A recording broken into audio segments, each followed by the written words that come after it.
জ্যামে ঠাসা যান্ত্রিক শহরের কোলাহল থেকে বেরিয়ে একটু ঘুরে আসার প্রবল ইচ্ছা ঢাকায় থাকা প্রায় প্রতিটি মানুষের মনেই লুকিয়ে থাকে, কিন্তু ব্যস্ততার কারণে সময় ও সুযোগ একসাথে মেলানো কষ্টকর। তাই তো জীবনে চলার পথে সাপ্তাহিক ছুটি কিংবা টুকরো অবসর যেন নিয়ে আসে এক মুঠো শান্তির পরশ। যানজট এড়িয়ে কম দূরত্বে কোথায় ঘুরতে যাওয়া যায় তা নিয়ে পরিকল্পনার শেষ নেই, কিন্তু কোথায় যাব সেই পরিকল্পনাতেই দিন শেষ হয়ে যায়। তবে আমাদের সবার প্রিয় লায়লা বিলকিস খান আন্টি তার বহুমাত্রিক ইচ্ছের রঙগুলো মিশিয়ে এবারের ভ্রমণ পরিকল্পনা করে ফেলেন। একই সাথে অবশ্যই একটা বড় ক্রেডিট দিতে হবে ফেরদাউস হোসেন খালুকে। তিনি না থাকলে আমরা কখনোই এই ভ্রমণটি এত নির্বিঘ্নে আর সুন্দরভাবে শেষ করতে পারতাম না। আমাদের এবারের ভ্রমণটি ছিল ঢাকার অদূরে মুন্সিগঞ্জের গজারিয়ায় সুবর্ণভূমি রিসোর্ট। করোনা পরবর্তী সময়ে চালু হলেও নিজেকে বেশ ভালোই সাজিয়ে গুছিয়ে নিয়ে বসেছে মেঘনা নদীর তীর ঘেঁষে।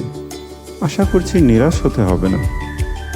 ঢাকা থেকে সুবর্ণভূমি রিসোর্টে যেতে হলে কিভাবে রিসোর্ট বুকিং দিবেন, কিভাবে সেখানে যাবেন, কোন কোন খাবার খাবেন, এসবের বিস্তারিত জানানোর চেষ্টা করব এই ভিডিওতে। তাই একটু স্কিপ না করে সম্পূর্ণ ভিডিওটি দেখতে থাকুন। ভিডিওটি ভালো লাগলে অবশ্যই লাইক করে যাবেন এবং সাবস্ক্রাইব করে আমাদের পাশে থাকবেন।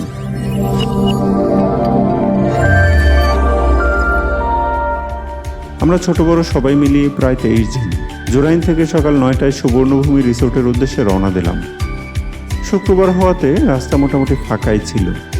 গুগল ম্যাপে দেখলাম জোরাইন থেকে প্রায় 46 কিলোমিটার দূরত্বের এই রিসোর্টে পৌঁছাতে মোটামুটি 1 ঘন্টা 20-21 মিনিট সময় লাগবে। দেশের যে কোনো স্থান থেকে সুবর্ণভূমি রিসোর্টে আসা যায়। ঢাকা থেকে আসতে চাইলে ঢাকার গুলিস্তান থেকে গজারিয়াগামী যে কোনো বাসে উঠে পড়ুন, সেক্ষেত্রে গজারিয়া পরিবহনে আসতে পারেন। এছাড়া দাউদকান্দি বা গৌরীপুরগামী বিআরটিসি বাসেও উঠতে পারেন, ভাড়া 80 থেকে 100 টাকার মতো। গজারিয়ায় জামালদি বাস স্ট্যান্ডে নেমে ফুট ওভারব্রিজ দিয়ে রাস্তা পার হলেই দেখতে পাবেন সারি সারি সিএনজি এবং ব্যাটারি চালিত অটোরিকশা দাঁড়ানো। এদের সাথে কথা বলে শুধু যাবার জন্য বা সারাদিনের জন্য ভাড়া করে নিতে পারেন। আগেই বলেছি, ভ্রমণটির উদ্যোক্তা ও সার্বিক ব্যবস্থাপনা লায়লা আন্টি এবং ফেরদাউস খালু করেছেন। তাই রিসোর্ট বুকিং, খাবার মেনু বাছাই, রুম পছন্দের মতন প্যারাদায়ক কোনো কিছুতেই অন্য কাউকে মাথা ঘামাতে হয়নি।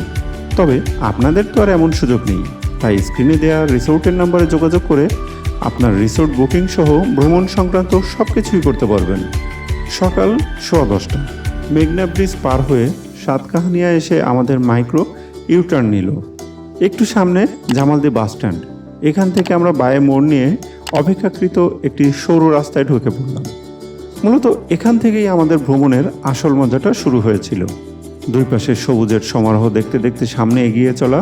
মাঝে মাঝেই রাস্তা খুব সরু, কখনো বেইলি ব্রিজ, কখনো ছোট্ট সেতু, দুই পাশে টিনের ঘর, ফসলের মাঠ, গাছে গাছে আম কাঁঠাল দেখতে দেখতে কখন যে আমরা রিসোর্টের কাছে চলে এসেছি বুঝতেই পারলাম না।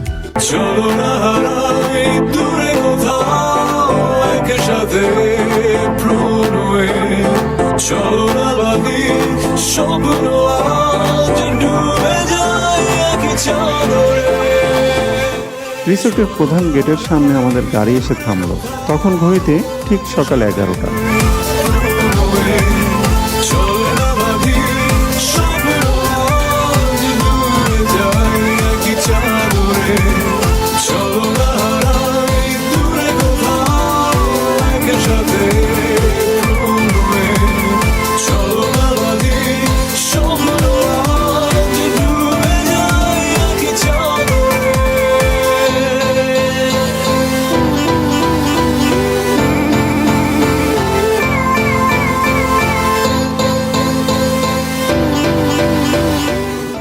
প্রধান গেট থেকে ভিতরের দিকে একটা সরু কনক্রিটের রাস্তা ধরে হেঁটে যেতে হয় রিসেপশনে।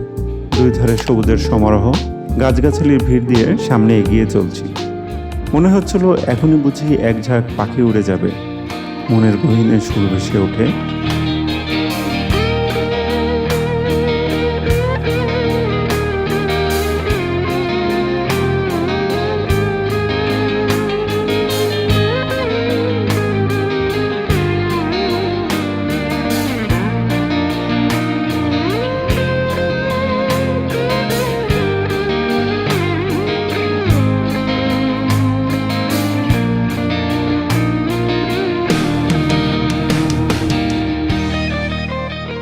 রিসেপশনে ঢোকার পর আমাদেরকে ওয়েলকাম ড্রিঙ্কস দেওয়া হলো। বলা ভালো আমরা নিজেরাই নিয়ে নিলাম। তেঁতুল, জিরা, আদা এমন আরও কিছু উপাদান দিয়ে তৈরি ড্রিঙ্কসটি স্বাদ খারাপ না। পেটে পড়তেই জার্নির ক্লান্তি ভাবটা অনেকটাই কেটে গিয়েছিল। চেক ইনের প্রয়োজনীয় কাজ শেষ হতে না হতেই বেয়ারা এসে লাগেজগুলো নিয়ে চললো আমাদের রুমের দিকে। এখানে মোট 5টা কটেজ আছে। কটেজগুলোর নামগুলো সুন্দর: গোধূলিবেলা, দিগন্ত ছোঁয়া, সাজবাতির রূপকথা, মেঘবালিকা এবং রোদেলা সারাবেলা। প্রতিটি কটেজে নিচতলায় 2টি এবং উপরে একটা, মোট 3টে রুম। আমরা ছিলাম দিগন্ত ছোঁয়া কটেজে।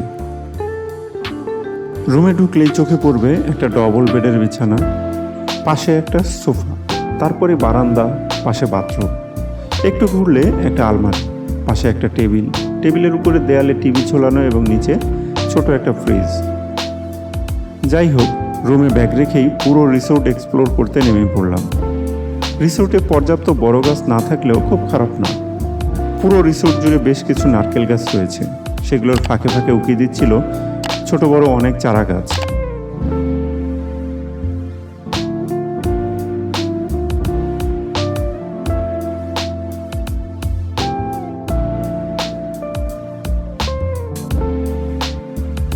রিসোর্টের পশ্চিম দিকে মেঘনা নদী বয়ে চলেছে। যতই এগিয়ে যাচ্ছিলাম ততই সেদিক থেকে বাতাসের পরিমাণ বাড়ছিল। মেঘনা নদীতে ফ্লোটিং রেস্টুরেন্ট দেখে এগিয়ে গেলাম, কিন্তু সেখানে গিয়ে জানতে পারলাম রেস্টুরেন্টে বিকালে নাস্তা দেওয়া হবে আর রাতে বারবিকিউ ডিনার। তার আগ পর্যন্ত এখানে আর কোনো অ্যাক্টিভিটি নেই। রেস্টুরেন্ট থেকে একটু সামনে এগোতেই চোখে পড়ল বড় বড় অক্ষরে লেখা সুবর্ণভূমি নামটা।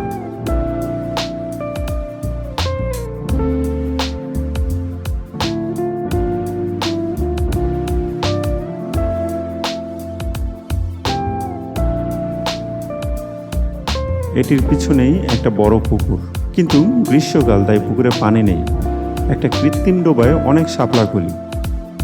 একটু সকালে আসলে হয়তো এই লাল শাপলা ফুলের দেখা পেতাম। এখান থেকেই সুইমিং পুলের দেখা পেলাম। সুইমিং পুল দেখে সেখানে নামার ধৈর্য রাখতে পারলাম না, সবাই মিলে নেমে গেলাম। খুব বড় না হলেও মোটামুটি খারাপ না। সর্বোচ্চ গভীরতা 6 ফুট এবং সর্বনিম্ন 3 ফুট। সুইমিং পুলের সাথে বাচ্চাদের জন্য 2 ফুট গভীর ছোট্ট পুলের ব্যবস্থা দেখে ভালোই লাগলো।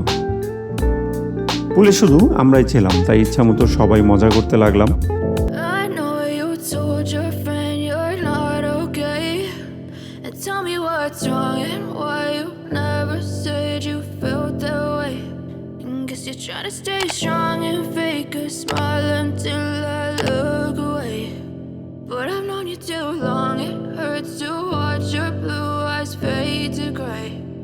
As you fade away, as you fade away. Yeah, I'm about to fade away, 'cause every time I wake up I feel like it's Monday. Something's going wrong with all the chemicals up in my brain. All of a sudden I don't look at anything the same way. Gotta build up of my thoughts sitting in an ashtray. I'm sorry that I'm so inconvenient, okay? Just let me be me and I'll stay out of your way. I can see the way you look at me, I'm such a disgrace. I never really asked to be brought into this place. You wanna love me? Well then baby I have a taste. All the highs and the lows, no you'll never be the same. I don't really wanna hurt you, but I can't control the pain. If you're sticking by my side, maybe we could be okay.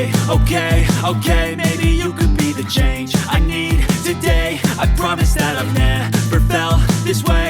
I really hope that you will choose to stay through all the pain. I know you told your friend you're not okay, and tell me what's wrong and why you never said you felt that way. Guess you're trying to stay strong and fake a smile until I look away, but I've known you too long. বেশ অনেকক্ষণ ধরে swimming পুলে লাফলাফি আর ঝাপাঝাপি করতে করতে আমাদের পেটের ভিতরে সূচর কেতন শুরু হয়ে গিয়েছে। তাই সবাই তৈরি হয়ে ছুটে গেলাম 3 তলায় ধ্রুবতারা ডাইনিংয়ে। দুপুর 1:30 থেকে লাঞ্চ টাইম শুরু। রিসেপশন বিল্ডিংয়ের দোতলায় অরন্ধতী এবং 3 তলায় ধ্রুবতারা ডাইনিং। ডেলং প্যাকেজের মূল্য মূলত খাবার প্যাকেজের উপর নির্ভর করে। রিসোর্ট কর্তৃপক্ষ মোট 6 ধরনের সেট মেনু অফার করলেও প্রধানত 3টাই menu, Chinese, Bangla O Mughlai.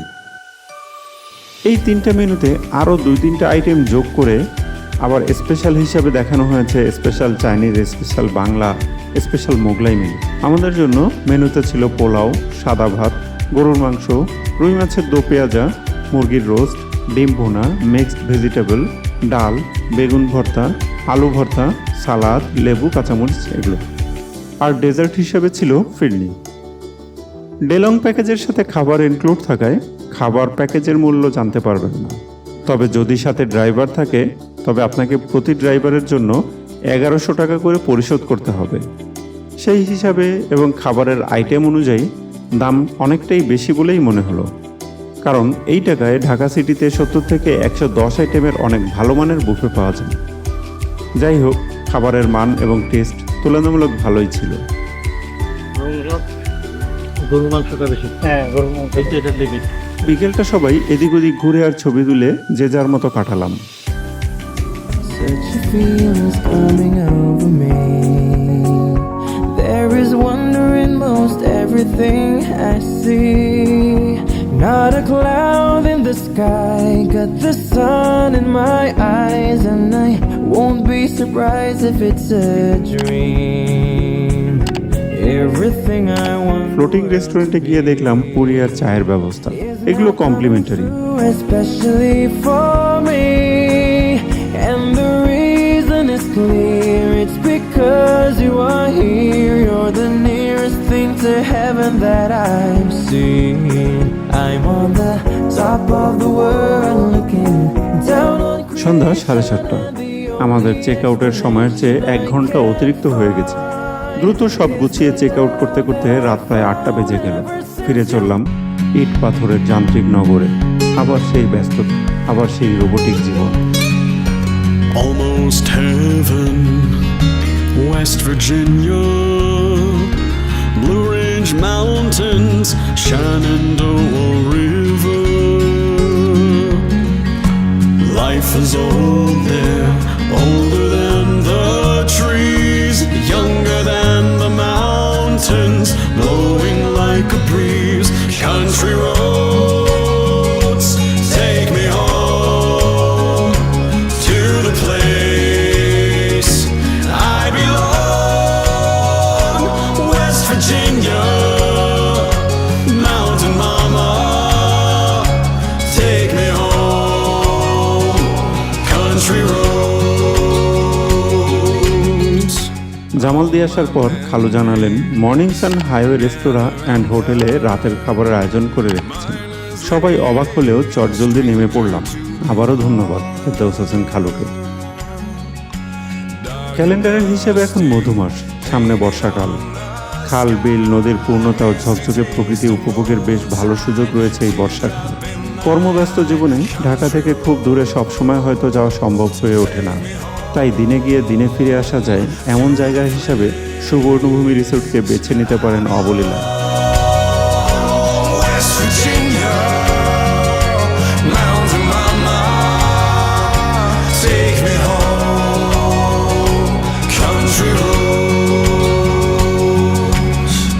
I hear her voice in the morning hour. She calls me.